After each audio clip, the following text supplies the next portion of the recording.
Hello बच्चों, आइए इस प्रश्न को देखते हैं। निम्न में से कौन सा कथन ऑक्जेंटिक कोशिकाओं के स्रवण के संदर्भ में सही है?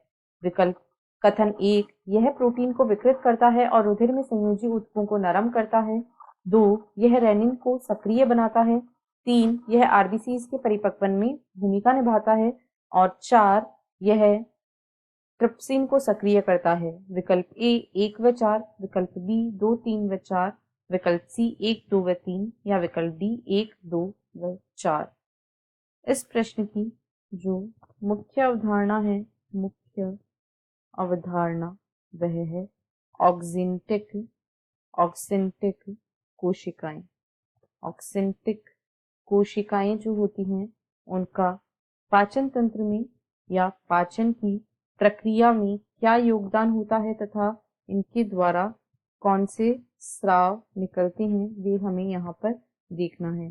तो जो ऑक्जेंटिक कोशिकाएं होती हैं ये जठर रस में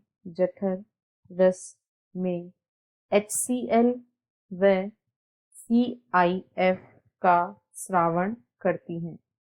ये HCl तथा CIF का स्रावण जठर रस में करती हैं। इनमें से जो HCl होता है इसका कार्य होता है प्रोटीन को विकृत करना। यह एक प्रबल अम्ल होता है जो प्रोटीन को विकृत करता है तथा रुधिर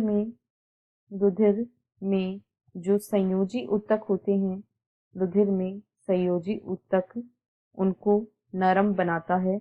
साथ ही साथ यह जठर रस में जो रेनिन पाया जाता है, रेनिन नामक एंजाइम, उसे सक्रिय करने का काम भी करता है। यह अक्रिय अवस्था में रहता है तो हाइड्रोक्लोरिक अम्ल इसे सक्रिय करता है।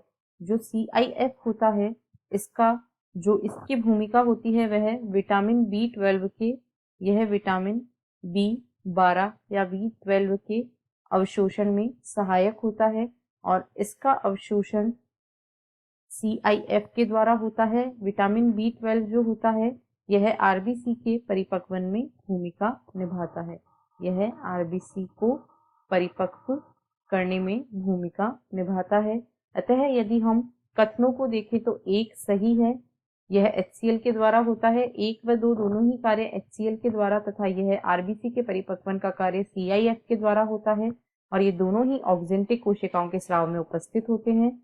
4 में कहा गया है यह ट्रिप्सिन को सक्रिय करता है, ऐसा इसके द्वारा नहीं किया जाता है क्योंकि HCl और CIF दोनों में से ही ट्रिप्सिन को कोई सक्रिय नहीं करता है। एंटेरोकाइनेज एक ऐसा एंजाइम होता है जो ट्रिप्सिन को सक्रिय करता है। अतः 1, 2 व 3 ऐसा विकल्प सी में दिया गया है, इसलिए विकल्प सी इस प्रश्न का सही उत्तर है। आशा है आपको प्रश्न समझ आया होगा। धन्यवाद।